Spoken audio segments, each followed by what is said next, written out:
जय गुरु जी। कल रात को मुझे विज़न आई कि पहले गुरु जी ने एक बहुत बड़ी कढ़ाई मेरी गैस पे रखी, उसके अंदर मीठे येलो कलर के राइस बनाए, पूरी कढ़ाई भरी हुई है। तो मैंने कहा ये किसके लिए बना रहे हो? कह रहे प्रसाद है प्रसाद। मैंने बोला प्रसाद, मीठे चावल? अच्छा ठीक है, किसको खिलाने हैं? कह रहे तू आराम से सो जा, मुझे जिसे खिलाने होंगे खिला दूँगा। मैंने कहा ठीक है। मैं आराम से लेटी हुई थी, लेटी क्या मतलब विज़न ही है मेरी, एंड विज़न में ही गुरुजी आके मुझे कहते हैं बात यह है कि जो घर में बैठ के दूसरों के लिए अच्छा सोचता है, अच्छी अच्छी बातें दूसरों को सुनाता भी है और करता भी है, तो समझो उसकी जर्नी शुरू हो गई, उसकी सोल यात्रा शुरू हो गई। उस सोल यात्रा में कोई दखल ना दे तो ज़्यादा अच्छा होता है, क्योंकि वो तो सोल जर्नी है। उसने जो अच्छा अच्छा करना था सो कर लिया, तभी तो ये सेवा मिली है। क्योंकि जो अच्छा सोचता है घर बैठ के, अच्छा बोलता है, तो उसे कहीं जाने की ज़रूरत नहीं है, मंदिरों मंदिरों में घंटियाँ बजाने की ज़रूरत नहीं है, कुछ करने की ज़रूरत नहीं है। अब तो वो अपना वो शरीर छोड़ चुका है, जीते जी छोड़ चुका है। अब उसकी सोल पवित्र होके ट्रैवल करना शुरू किया, यानी वो शरीर से बाहर आ चुकी है। तो जब वो बाहर आ चुकी है तो वो देश विदेश जाती है, देवलोक जाती है, और सब जगह जब जाती है तो समझो उसके कर्मों की स्पीड और जल्दी कट रही है। तो ये वाली यात्रा जिस दिन शुरू हो जाएगी ना, उस दिन समझो कि वो संगत बन गई है। तो मैंने बोला अच्छा, तो इससे क्या फ़ायदा होगा? कहते इससे, इसी से तो योनियाँ कटेंगी, इसी से तो स्पीड में हम अपने कर्म काटते काटते काटते कई योनियाँ इस जन्म में काट लेंगे। पता है तेरे को? मैं कहा नहीं, मुझे नहीं मालूम। तो फिर उसके बाद उसी मुझे कहते हैं जो किसी को दुख देता है, परेशान होता है, उल्टी सीधी बातें करता है, ना तो उसका मन साफ है, ना उसका दिमाग साफ है, ना उसकी ज़ुबान साफ है, तो वो तो धरती पे ही ट्रैवल करेगा ना। कोई गलती करी, चलो मंदिर चले गए, कुछ किया, चलो फलानी जगह झाड़ा करा है, कुछ उल्टा किया, क्योंकि उनका दिमाग ही उल्टी तरफ चल रहा है। जब उल्टी तरफ चलेगा तो वो धरती के ऊपर तो छोड़ो, धरती के नीचे की यात्रा कर रहा है। तो मैं क्या करता हूँ, जिसको जो यात्रा करनी होती है ना, उस यात्रा में उसका हाथ पकड़ लेता हूँ। अगर वो अच्छा बन चुका है, घर में रह के भी सबको दुआएं देता रहता है, तो इसका मतलब है कि उसका हाथ पकड़ के मैं हवा में उड़ाऊँ उसको, क्योंकि उसका समय आ गया है। और जिसने सुधरना ही नहीं, उल्टा सीधा ही बोलना है, उसको तो ज़मीन के अंदर किसी ने देखना थोड़ी है, किसी ने नहीं देखना। बुरे काम करोगे ना तो लोग दबा ही देंगे नीचे, एक दिन कोई देखेगा भी नहीं, यानी धरती के अंदर की ट्रैवलिंग शुरू हो जाएगी। और अच्छे काम करोगे तो हवा में उड़ोगे, जब हवा में उड़ोगे तो दुनिया देखेगी, दुनिया देखेगी तो कहेगी अरे वाह, मुझे बनना है तो इसकी तरह बनना है। तो अच्छा इंसान तो वैसे भी लोगों को राह दिखा रहा है, बुरा इंसान किसी को राह नहीं दिखा सकता। याद रखना, कितने दिन नाचेगा, कितने दिन धरती के ऊपर नज़र आएगा तुम्हें? जब इतना बुरा करेगा ना, हर बंदा छुपाएगा। अब बुराई जब सामने आने लगती है तो लोग छुपाना शुरू कर देते हैं, छुपाते हैं ना, इसीलिए कि किसी को पता न चले। और अच्छाई जब सामने आने लगती है तो जो लोग हैं ना, वो और ज़्यादा उसको ऊपर चढ़ा देते हैं कि चलो चलो बड़ी अच्छी बातें हैं, दुनिया को बताएं, देश विदेश में भेजें, यहाँ भेजें, वहाँ भेजें। इसलिए सब अपनी यात्रा करो, मेरे को देखने दो मुझे क्या करना है। क्योंकि बहुत ज़्यादा लोग कई बार अहंकारी भी हो जाते हैं कि अरे वाह मेरा तो बड़ा नाम हो गया, तो अहंकारवश भी जो आ जाता है ना, वो भी अपने आप धीरे धीरे धीरे धीरे आगे जाके उसकी जो प्लेन है वो चढ़ता तो बड़ी स्पीड से है और बहुत टाइम तक एक लेवल पर रहता है, लेकिन कहीं ना कहीं वो नीचे उतर जाता है। तो फिर उसके बाद ना मुझे दिखाया गुरुजी ने कि हम यहाँ पर एक वो मतलब जैसे कश्मीरी गेट है, वहाँ पर बहुत सारी मेट्रो चलती हैं। तो गुरुजी ने दिखाया कि बहुत सारे लोग अपने अपने घर से ट्रैवल करते हैं, एक पॉइंट पे मिलते हैं, लेकिन एक पॉइंट पे मिलते हैं अच्छे रास्ता जाने के लिए, इकट्ठे होते हैं कि यहाँ से हम इकट्ठे जाएंगे, लेकिन जहाँ भी चले जाएं वापस उसी पॉइंट पे आना ना, पॉइंट पे आके फिर अपनी अपनी मेट्रो पकड़ते हैं और अपने अपने घर जाते हैं। अब अपने घर जाके उन्होंने सोचना है कि वो क्या लेके आए हैं, कहीं रास्ते में खो तो नहीं दिया, या अपने हाथ में सब कुछ बांध तो नहीं देखा। ये ट्रैवलिंग चलती रहती है, चिंता मत करो, ऊपर नीचे सब होता रहता है। जब तक तुम सोल यात्रा नहीं करोगे ना, अपनी सोल यात्रा, तब तक ऐसे ही भटकते रहोगे। क्यों? क्योंकि जो लोग कोई देखेगा तो कहेगा अरे वाह, ये मुझसे आगे निकल गया, तो वो उसको नीचे खींच के अपने आप को आगे जाने की कोशिश करेगा।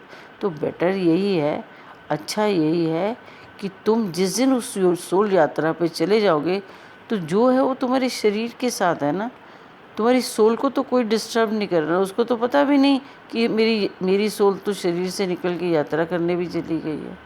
तो ये इतना ज़बरदस्त सब कुछ गुप्त है कि कोई जान ही नहीं सकता कोई संगत है कि नहीं है। ये सिर्फ मुझे मालूम है। मैंने बोला ना, संगत तो तब बनोगे जब तुम धरती को बॉल की तरह देखोगे। तुम एक लेवल पे पहुंच चुके हो कि तुम्हें धरती भी बॉल की तरह नज़र आती है। वो कब नज़र आती है? जब सोल जब ऊपर पहुंच जाएगी तो देखोगे। जब तक धरती पे अंदर हो तो तुम हर तरह के काम करोगे जो धरती पे होते हैं, लेकिन अपने आप को अपने लेवल से ऊपर उठाओ, नीचे मत उठाओ। मैं ये नहीं कह रहा कि तुम सब कुछ इसी जन्म में कर लोगे, लेकिन जब भी करोगे 8, 10, 20, 50 योनियों के बाद भी, लेकिन एक दिन तो ये करना ही पड़ेगा ना, तब जाके कहीं मुक्ति मिलेगी। मुक्ति इतनी आसान नहीं है जितनी तुम सोच रहे हो, लेकिन हाँ, मैंने रास्ता आसान बना दिया है। एक दूसरे को ले जाते जाओ और आगे चलते चले जाओ। लेकिन याद रखना, सोल यात्रा में जो प्रैक्टिस है वो दुनिया के साथ ही करनी पड़ेगी। आपकी सोल प्योर हो गई है तो आपको कोई बुरा कहे, कुछ उल्टा सीधा कहे, गालियाँ दे, कुछ भी करे, आपको कोई रिएक्ट नहीं करना। क्यों? क्योंकि आपकी तो सोल यात्रा चल रही है। सोल यात्रा वाले जो होते हैं ना, उनको ये नहीं मालूम धरती पे क्या हो रहा है, उनको ये नहीं मालूम कोई किसी को क्या कह रहा है। आपको क्या करना है? आराम से चलो। मैंने ये प्रसाद बनाया, मीठे चावल खाओ, खिलाओ और खुश रहो। गुरु जब अपने हाथ से प्रसाद देता था ना, जब मैं था चोले में, तो लोगों से पूछो खुशी कितनी बड़ी थी। ज़रूरी नहीं कि मैं उन्हें वो सब देता था जो उन्हें चाहिए होता था, पर सिर्फ गुरु के हाथ से प्रसाद लेना, यही बहुत बड़ी खुशी होती थी। उसी खुशी में वो आगे आ जाते थे। लेकिन क्या होता था कि तब कोई समझ नहीं पाया कि मैं रब हूँ, तो वो प्रसाद खाया, उसके बाद बाहर निकले और भूल गए। लेकिन अब ऐसा नहीं है, क्योंकि मैं अब चोले में नहीं हूँ, तो हर वक्त नज़र आता हूँ संगत को, हर वक्त, घर में, बाहर में, स्टेशन पे, हवाई जहाज में, हर जगह दर्शन दे रहा हूँ। सिर्फ इसलिए कि जहाँ तक तू आया है, अब रास्ता आगे गलत है, ये उन्हें समझना है कि मैं दर्शन क्यों दे रहा हूँ। गलत रास्ते को रोकने के लिए दे रहा हूँ या आगे ले जाने के लिए दे रहा हूँ, ये सबकी आत्मा को पता है। जिस दिन बोझ लगे किसी बात का कि ये बात गलत है और गुरु दर्शन दे रहा है, तो वो ये बताने आया है कि तू अपना रास्ता बदल ले। अगर ये बात अच्छी है और गुरु दर्शन देने आया है, तो गुरु ये कह रहा है कि ये बात आगे तक पहुंचा। कितने कर्म कटे हैं, कितने नहीं कटे, ये तो डायरेक्ट कनेक्शन लगाओगे तभी पता चलेगा ना। दूसरों को सुनाने से क्या होगा कि मेरे इतने कर्म कट गए, जब तक गुरु खुद अपने हाथ से डिग्री नहीं देगा, जब तक खुद गुरु राह नहीं दिखाएगा। जिस दिन आंखें बंद करोगे ना, हाथ पकड़ लोगे ना, उस दिन सोचना कि दुनिया में कोई तुम्हें नज़र नहीं आ रहा, सिर्फ गुरु के, और गुरु तुम्हें आगे ले जाने के लिए आया है। और जहाँ तुम्हें दुनिया ही दुनिया नज़र आ रही है, हाय इसको हार्म कर लूँ, इसको हार्म कर लूँ, ये आगे क्यों चला गया, इसका मतलब रब का हाथ तो तुमने पकड़ा हुआ है, पर ध्यान दुनिया की तरफ है। तो जो अपनी सोच है ना, अपने दिमाग है ना, और अपना जो मन है ना, उस पर कंट्रोल कर लो और मुंह के ऊपर जिप लगा लो, आंखें बंद कर लो, फिर देखो ये यात्रा में क्या स्वाद आएगा। क्योंकि हर यात्रा रब के साथ ही है, और रब धरती पे नहीं आते हैं।